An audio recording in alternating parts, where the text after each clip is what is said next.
አጋጣሚዎች የሆነ የአሜሪካን ሀገር እድል አገኘው። ማለትም እኔ ዩኒቨርሲቲ ተማሪ ነበርኩ። በትምህርቴ በጣም ጎበዝ፣ በጣም ታታሪና ጠንካራ ልጅ፣ በትምህርት የማምን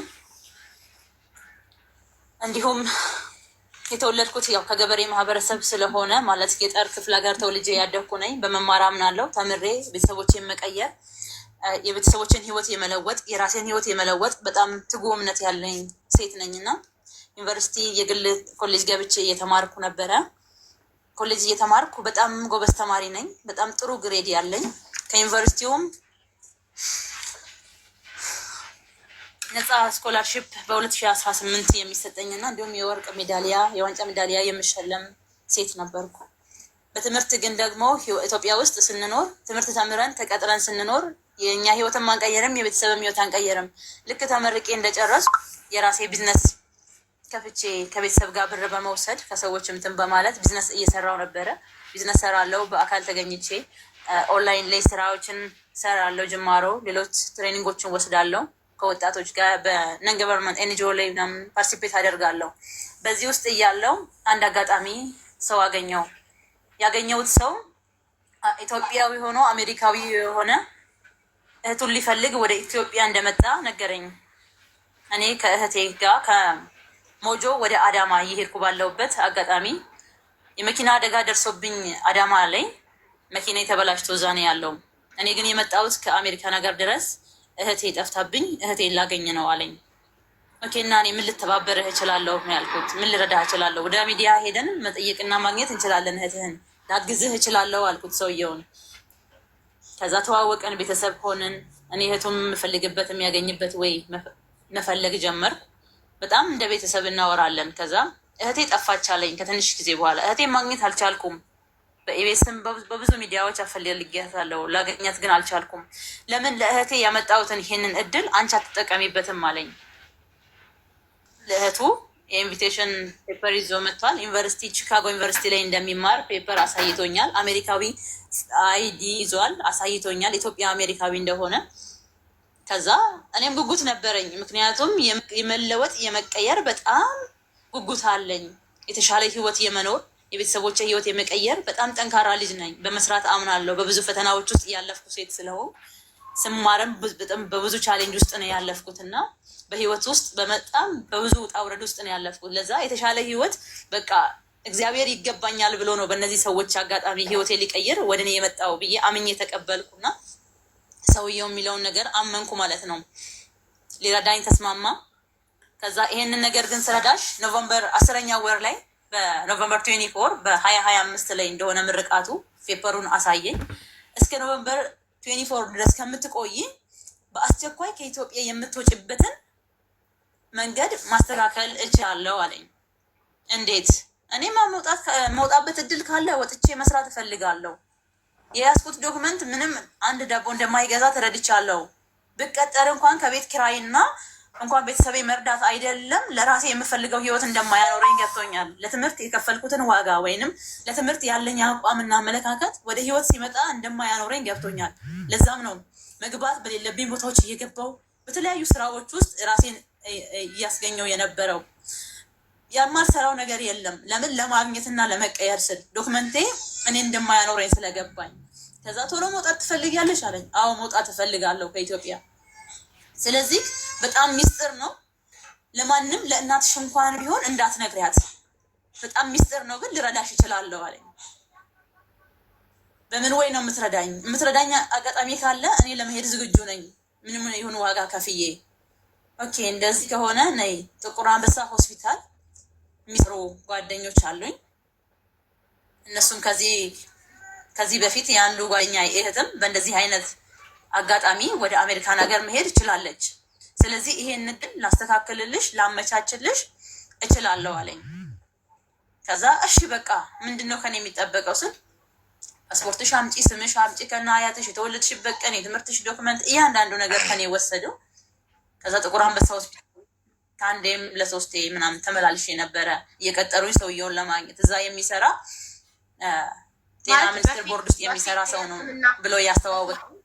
በፌክ የሕክምና ማስረጃ እንደታመምሽ ሆነሽ ልትሄጂ ማለት ነው?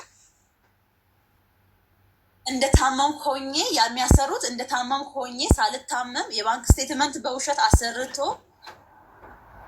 የባንክ ስቴትመንት ምንም ብር ሳይኖርሽ ከኢትዮጵያ ወጥተሽ አትታከሚም፣ የ7 ሚሊዮን ምናምን ብር እንዳለኝ ወጥቼ መታከም እንደምችል በወጣው ጊዜም ደግሞ ኢትዮጵያ ገና እያለው እዛ ሄጄ የምኖርበትን ሰዎች ፎቶ አሳዩኝ፣ አገናኝተውኝ እንዳወራ አደረጉ። ከኢትዮጵያ ብሄድ ምንም አይነት ችግር እንደማይገጥመኝ እዛ ሄደው ሰው የሚቀበለኝ ሰው እንደሚያዘጋጁልኝ እና አገናኝተው አወሩኝ ማለት ነው። ምንም አይነት የምጠረጥርበት ምንም አይነት ውሸት ነው የምልበት አንዲት ነገር አልነበረም። በቃልም አስይዘው ስላሳመኑኝ ለእናትሽ እንኳን ይሄ ነገር አትንገሪ ስላሉኝ ለቤተሰቦቼ እንኳን መናገር አልቻልኩም። ምክንያቱም አንቺ ይሄ ነገር አወራሽ ማለት የእኛ ህይወት ምስቅልቅል ይወጣል። መንግስት እንኳን ይሄ ነገር ከሰማ እኛ እንታሰራለን፣ ስራችን እናጣለን። ስለዚህ የአንቺ ህይወት እንዲቀናልሽ ከፈለግሽ እኛ ይቺ ወረቀት አስፈርመን መስጠት ነው አለኝ። ለዚህ ምን ይገባል? አዲስ አበባ ብዙ አላውቅም። አዲስ አበባ ቀጥረውኝ መጣሁ ዋቤ ሸበሌ ሆቴል ላይ። ከዛ እዛ አገኘኋቸው። ዶክተር የተባለውም ሰውዬ አለ፣ ያ ከውጭ የመጣ ሄድል የሰጠኝ ሰውዬ አለ፣ የእሱ ደግሞ አብሮት የሚሰራ ሌላ ሰው አለ። 3 ሆነው አገኙኝ። ለዚህ ሰው ለቦርድ የሚከፈለው ይሄን ያህል ብር ነው። ለቦርድ ብቻ ለሚፈርሙ ለመጀመሪያ 300 ሺህ ብር ይከፈላል አሉኝ። የዛን ቀን ለቦርዱ እኔ ይሄን ያክል ብር እከፍላለሁ ብሎ ከራሱ አካውንት እዛው ጋር ቁጭ እንዳለን ለዶክተሩ ትራንስፈር አደረገለት ማለት። እኔ በዚህ ረድቼሻለሁ የኔ ልጅ፣ ከዚህ በኋላ ያለውን እያንዳንዱን አክቲቪቲ ደግሞ አንቺ እየተከታተልሽ መጨረስ ትችያለሽ። እዛ ሄደሽ የምታርፊበት ካስተካከልኩልሽ፣ መንገዱን ከሰጠውሽ፣ ካሳየውሽ ከኔ ሌላ ምን ትፈልጊያለሽ አለ። እግዚአብሔር ያክብርልኝ። እኔ ካንተ ሌላ ምንም አልፈልግም። ይሄ ከሆነ መልካም ብዬ ከሱ ጋር ሆኖ የሚሰራ ቀኝ እጁ ሆኖ ማለትም ኢትዮጵያ ውስጥ ለሱ እንደሚያገለግለው ማለት መኪና ቢበላሽ የሚያሰራለት፣ ዶላር ምንዛሬ ቢፈልግ የሚያነዝርለት፣ እንደዛ አይነት ቀኙ ሰው የሆነ ኢትዮጵያ ውስጥ ያለ ሰው ያ ሰው ያለ አብሮት ማለት። ከዛ ከሱ ጋር ስልክ እንድንቀያየር አደረገ።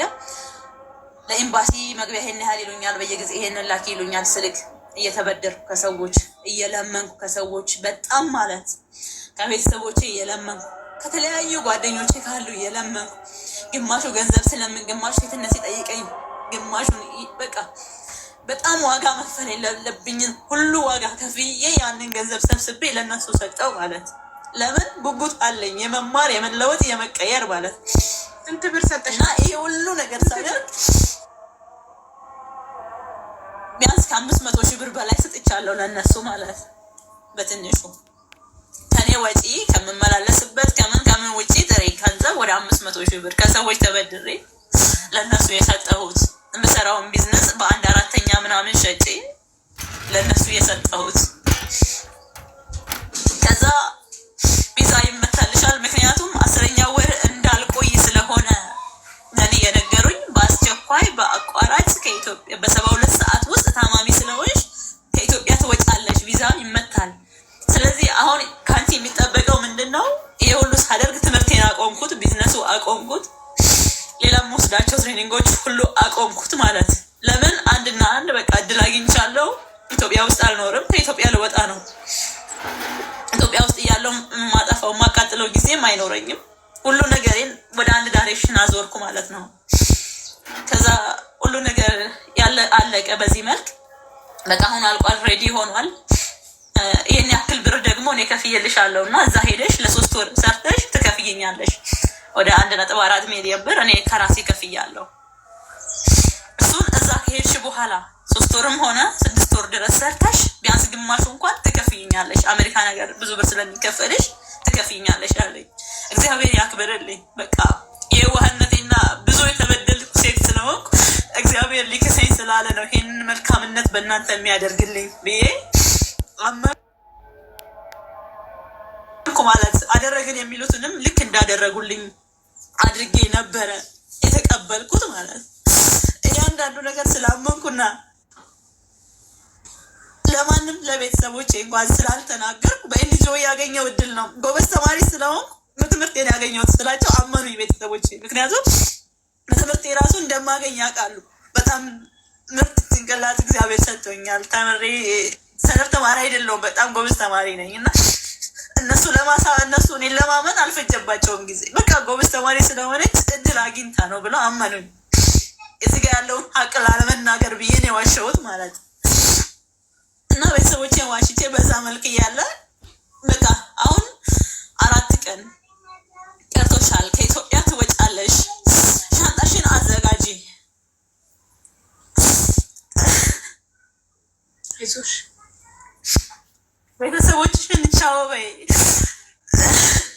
ጓደኞቼን ቻው ማለት ያለብኝን ሰዎች ቻው አልኩ፣ የተበደርኳቸውን ሰዎች በቃ 1 ወር 2 ወር ጊዜ ብቻ ስጡኝ፣ በቃ ከዚህ ሀገር ልሄድ ስለሆን ሰርቼ እመልስላቸዋለሁ ማለት ጀመርኩ። እናቴን አቀፍኳት፣ ቻው አልኳት፣ ቤተሰቦቼን ቻው አልኩ።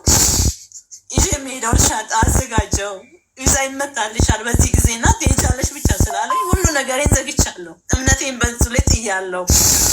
ሁሉ ነገሬን ዘጋግቼ ማለት ከብዙ ነገሮች ርቄ ማለት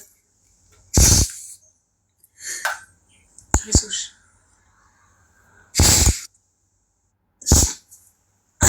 ከዛ ያ የተባለውም ይሄን ያክል እንድትረጋጊ ትንሽ 12 ሰዓት ትሄጃለሽ ሲሉኝ ውሃ ጠጪማ፣ ሮብ ትሄጃለሽም ሲሉኝ ሮብ የሚደርሳል አልሄድም። ስታለቅሺ በጣም እንዳይዘጋው ተረጋጊ፣ ውሃ ጠጪ ነው ውድ። ሐሙስ ትሄጃለሽም ሲሉኝ ሐሙስ እጠብቃለሁ። 12 ሰዓት ነው ቪዛ የሚመታ ሲሉኝ እጠብቃለሁ። ምንም የለም። ታማኝ ሆነሽ ባለሽበት በሚያምኑሽ ቤተሰቦች መካከል ውሸት መናገር በጣም ያማል። ውሸታም ሆንኩ ማለት ልበር ነው ብዬ እናገራለሁ። አልሄድም። ቪዛ ሊመታልኝ ነው ላለው ቪዛ አይመታም። ገባሽ? ከዛ ይሄን እየጠበቁ የአሜሪካ ኤምባሲ ገብተሽ ፈተና ተፈተነሽ ካለፍሽ እኮ ነው እንጂ ዝም ብሎ እኮ ማንም አይመታም። የአሜሪካ ኤምባሲ የአሜሪካ ቪዛ ታማሚ ስለሆንሽ ለአንቺ አይም እንደዚህ አይነት ጥያቄዎች ኢንተርቪውም የለም እና ሳትገቢ ኤምባሲ ዝም ብሎ እነሱ ፓስፖርትሽን ወስደው እንደ አረብ ሀገር ቪዛ ዝም ብሎ አምጥተው እንኪ ሊሉሽ ነው ያሰቡት። ኤምባሲ ሳትገቢ ትገቢያለሽ፣ አዲስ አበባ ትመጫለሽ። በዚህ ባሉት 4 ቀን ኢንተርቪው ምናምን የለም። ቪዛ ለመመታት ግን ትመጫለሽ አዲስ አበባ 4 ቀን ታርፊያለሽ። 4 ቀን ታርፊያለሽ። 4 ቀን ሲቀርሽ በቃ ቅድሚያ የነገሩኝ 4 ቀን ቀርቶሻል። አሁን በቃ በረራ በዚህ ቀን ነው በዚህ ሰዓት ነው።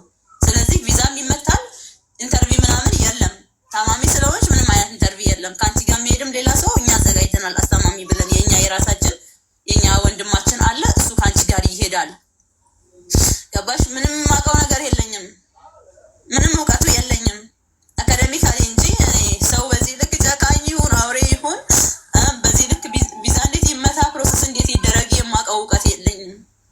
አንድም ልናገርም ወስኜም የመጣሁት ምናልባት ብዙ የምናውቅ ሊመስለን ይችላል በተለያየ አንግል እና ሰዎችን ሳናማክር ወደ ሰዎች ከፊት ለፊታችን ያሉ ሰዎችም ይሁን በዛ አንግል በዛ አቅጣጫ ያሉ ሰዎችን መጠየቅ መቻል እያለብን ሳንጠይቅ ሰዎችን በማመን የሚደርስብንን ጉዳት ለመቀነስ ቢያንስ የኔ ህይወት የአንድ ሰው ነው።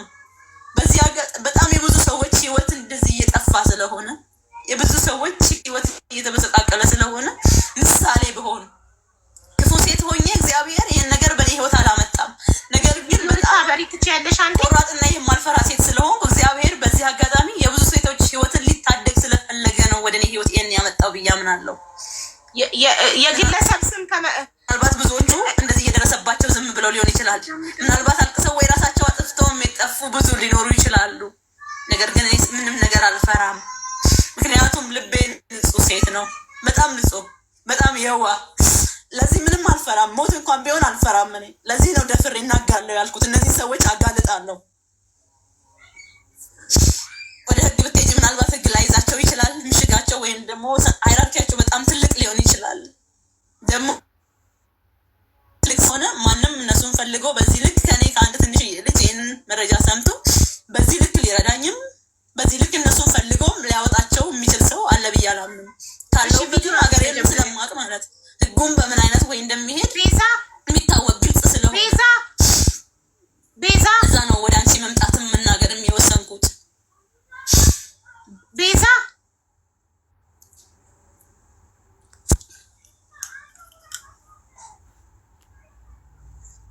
አንዴ ቪዲዮ አብሪ። ማንነታቸውን የምትናገሪው በቪዲዮ ነው።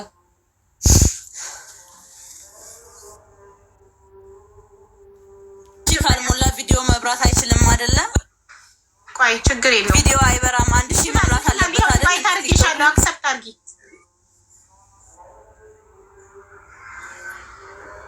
ልንገርሽ ወደዚህ የመጣሁበትን ትልቁ ኢሹ ስለነሱ መናገርም ያለብኝ እኔም በስጋት እንደሆንኩና ወደ አንቺ ማውራት እንዳለብኝ የተገደድኩበትን። እሺ ችግር የለውም ቤዛ። ግን ይኸውልሽ ቪዲዮ ሳታበሪ የሰው ስም መግለጽ አይቻልም ወይ? ከዛ የ4 ቀን አለፈ፣ ሳምንት ሆነ፣ ሳምንትም አለፈ፣ 15 ቀን ሆነ። የኔ ውሸታምነት በጣም እየጎላ ሄደ። ከቤተሰቦቼ ያለኝ እምነት እየራቀ ሄደ። ከሌሎች ሰዎች ያለኝ እምነት በቃ በፌክ ገንዘብ ተቀብዬ ላጠፋው እንደዛ አይነት ማንነት የሌለኝም ፐርሰናሊቲ እየተሰጠኝ ሄደ።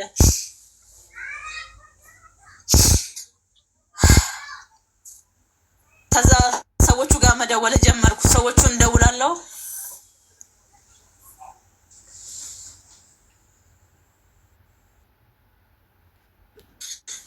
ስማቸውን ከመናገሬም ይሄንንም ስነግርሽ ራሱ በቪዲዮ ማውራት ፈልግልኝ። አሁን 1000 ሙላና ዳይሬክት እያያችሁኝ ዳይሬክት ህዝብ እያየኝ መናገር እፈልጋለሁ። አዎ ግን ስማቸውን በቤቴ ከመጥቀስሽ በፊት ማስረጃ ለእኔ እንድትልኪልኝ እፈልጋለሁ። ማስረጃውን አይቼ ነው ስማቸውን እንድጠቅሽ የሚፈቅደው።